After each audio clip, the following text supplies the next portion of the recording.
उल्लासनगर शहर में सामाजिक कार्यकर्ता सरिता खानचंदानी ने नगर निगम मुख्यालय के सामने अनिश्चितकालीन भूख हड़ताल शुरू कर दी है, जिसमें आरोप लगाया गया है कि ध्वनि प्रदूषण, बिना लाइसेंस के बैनर, पेड़ों की कटाई और अनधिकृत निर्माण जैसे कई मामलों में अदालत के आदेशों का उल्लंघन किया जा रहा है।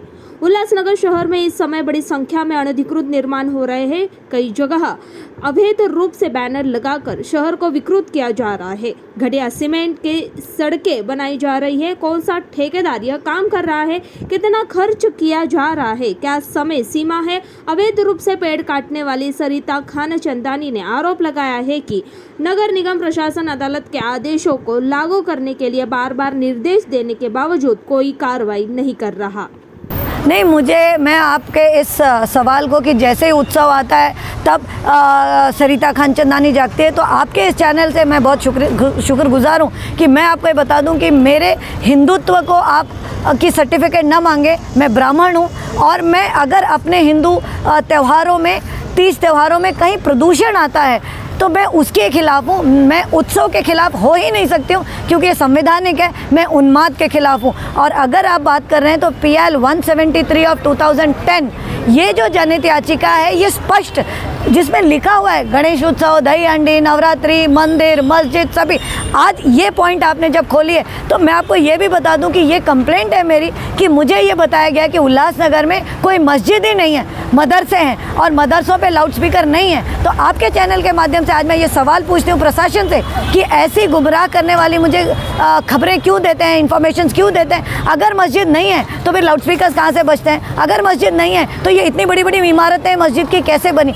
तो कहने का ये मेरा मतलब है कि भ्रष्टाचार के खिलाफ प्रशासन कुछ काम नहीं करना चाहती, प्रदूषण के खिलाफ कुछ काम नहीं करना चाहती। हाँ, मुझे बदनाम करने के लिए तो फिर कुछ भी हो सकता है। तो आप बिल्कुल मैं ये आपको आपके चैनल के माध्यम से क्लियर कर दूं कि उत्सव के विरुद्ध कोई हो ही नहीं सकता है। ये संवैधानिक है। तो प्लीज़ कोई गैर समझ न पालें। अगर फिर भी है तो आप मुझसे पर्सनल संपर्क करें। मैडम, पालिका की तरफ से अभी कुछ आश्वासन आपको आया है नहीं? अभी तक कोई अधिकारी मिलने आया है नहीं आपको? देखिए, अभी फायर ब्रिगेड के अधिकारी नेटके सर आए थे जो DMC लिंगरेकर जी का एक संदेशा लाए। लिंगरेकर जी से तो मैं मिल चुकी हूँ। देखिए ना, RTI डालने का कोई असर है, ना अपील करने का कोई असर है, ना पत्र लिखने का असर है, ना पर्सनल भीख मांगने का असर है। तो उनसे मिलकर करूँ क्या? मेरे यहाँ पर एक अथॉरिटी के लिए नहीं बैठी हूँ क्योंकि मेरी जो प्रॉब्लम है वो सभी से जुड़ी हुई है और सभी हैंड इन ग्लो है। सभी इस नदी में डुबकी मार रहे हैं। तो फिर जब बात मैं कर चुकी हूँ, लिंगरेकर सर से मिल चुकी हूँ, आशीष सर से मिल चुकी हूँ। मिलने के बाद, वादा करने के बाद, मेरे फंडामेंटली मैं जो मेरा अधिकार है, पत्र लिखने के बाद मुझे जवाब चाहिए, RTI डालने के बाद मुझे जवाब चाहिए, वो नहीं मिल रहा है। तो मैं अब बात करके किससे क्या करूँ, आप बताइए मुझे। महाराष्ट्र के मुख्यमंत्री है, वो कहते हैं ये सामान्य जनता का सरकार है जो अभी सरकार बनी है, तो सामान्य जनता की नहीं सुनती। तो सामान्य जनता की अगर सरकार है तो सबसे सामान्य महिला तो मैं हूँ, क्योंकि अगर नेता है और वो ज़मीन हड़प कर रहा है, सुनवाई नहीं। मैं आम जनता तो मैं हूँ जो रोड रिपेयर के करोड़ों के गबन सबूत दे रही हूँ, उसकी सुनवाई नहीं। तो ये कैसे आम जनता की सरकार है? आप मुख्यमंत्री हैं, आपके सुपुत्र आशीष सर से मिल चुकी हूँ। मिलने के बाद, वादा करने के बाद, मेरे फंडामेंटली मैं जो मेरा अधिकार है, पत्र लिखने के बाद मुझे जवाब चाहिए, RTI डालने के बाद मुझे जवाब चाहिए, वो नहीं मिल रहा है। तो मैं अब बात करके किससे क्या करूँ, आप बताइए मुझे। महाराष्ट्र के मुख्यमंत्री है, वो कहते हैं ये सामान्य जनता का सरकार है जो अभी सरकार बनी है, तो सामान्य जनता की नहीं सुनती। तो सामान्य जनता की अगर सरकार है तो सबसे सामान्य महिला तो मैं हूँ, क्योंकि अगर नेता है और वो ज़मीन हड़प कर रहा है, सुनवाई नहीं। मैं आम जनता तो मैं हूँ जो रोड रिपेयर के करोड़ों के गबन सबूत दे रही हूँ, उसकी सुनवाई नहीं। तो ये कैसे आम जनता की सरकार है? आप मुख्यमंत्री हैं, आपके सुपुत्र जो MP हैं वो थाना, जिला और हर महानगर पालिकाओं में वो पर्यावरण कमेटी के मेंबर हैं। तो पर्यावरण बचाने के आपको काम करने चाहिए थे कि पर्यावरण में प्रदूषण बढ़ा दिया आपने। तो मुझे नहीं लगता है कि ये सिर्फ कहा सुनी बातें कि आम जनता की सरकार है। आज आम जनता, एक महिला इस ज़मीन पर धरना दे के भीख मांगने बैठी है कि मुझे न्याय दो और मुझे इस शहर से प्रदूषण ख़त्म करे और जो भी कायदे कानून है उनका पालन करे। देखिए, कुछ समय पहले माननीय मुख्यमंत्री श्री एकनाथ शिंदे जी ने एक ऐसा कंफ्यूजिंग स्टेटमेंट दिया है कि आने वाले उत्सव जो है वो निर्बंध मुक्त होंगे।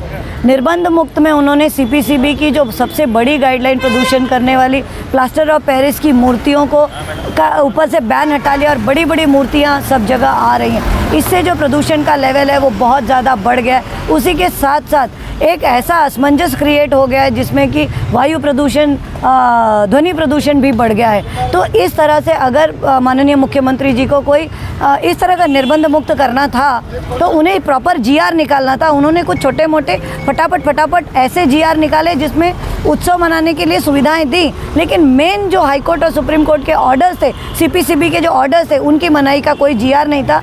लेकिन मुझे ये ऑब्जेक्शन है कि उन्होंने अभी तक हमारे धोखादायक बिल्डिंग के भी जीआर नहीं दिए। यानी जहाँ ज़रूरत है वहाँ जीआर नहीं निकल रहे हैं और जहाँ नहीं है वहाँ इस तरह का कन्फ्यूजन क्रिएट कर प्रदूषण बढ़ाया जा रहा है। दूसरे ये बात है कि जो जनहित याचिकाओं में जो मैं डायरेक्टली इन्वॉल्व हूँ, PL 173 ऑफ 2010 जो इलीगल पंडाल और ध्वनि प्रदूषण से रिलेटेड है, PL 155 ऑफ 2016 जो इलीगल ट्री कटिंग के लिए कि धड़ाधड़ बिना सोचे समझे उल्लासनगर में इतने सारे पेड़ कट रहे हैं जिसमें बिल्डर लॉबी को ओपन महानगर पालिका सपोर्ट कर रही है। और हमारे इतने सारे कंप्लेंट्स के साथ जब हम एविडेंस भी दे रहे हैं लेकिन उस पर कोई सुनवाई नहीं हो रही है, कोई तकरार निवारण नहीं है। इलीगल बैनर्स पे जो मुझे लगता है निर्बंध मुक्त किया है तो उसमें मुझे तो सिर्फ MP साहब का, उनके सुपुत्र जी का और खुद माननीय मुख्यमंत्री जी के बैनर पूरे शहर, पूरे महाराष्ट्र में दिख रहे हैं। तो कहीं ना कहीं दुख ये हो रहा है कि इस तरह से आपने जो प्रदूषण को बढ़ाने का बढ़ावा दिया है, जो कन्फ्यूजन आपने बढ़ाया, लेकिन मेन मुद्दे हमारे शहर के वो पीछे छूट गए, जिसमें खड्डों की बात है। आज करीबन 6 से 8 महीने हो गए और एक बहुत ही लंबी रिसर्च करके करोड़ों के घपले मैंने रोड रिपेयर्स के उजागर किए, लेकिन स्थिति जस की तस और कहीं कोई एक्शन अधिकारियों पर, कॉन्ट्रैक्टर्स पे नहीं हुआ है। उसी के साथ साथ एक बहुत ही ज्वलनशील मुद्दा है कि नेता जो है सरकारी ज़मीन धड़ाधड़ हड़प करते जा रहे हैं और उसे मन मर्जी एक जागीर समझकर उसे अपने सुख सुविधाओं के लिए यूज़ कर रहे हैं। उसके ऊपर भी कंप्लेंट करने के बाद, एविडेंस देने के बाद भी कोई एक्शन नहीं। तो आखिर एक आम जनता से बड़े बड़े भाषण देने के लिए कहा जाता है कि आप दक्ष बने, जागरूक बने, देश की सेवा करें, प्रदूषण को कम करें, पर्यावरण को प्यार करें, यानी ये सब कहानी है।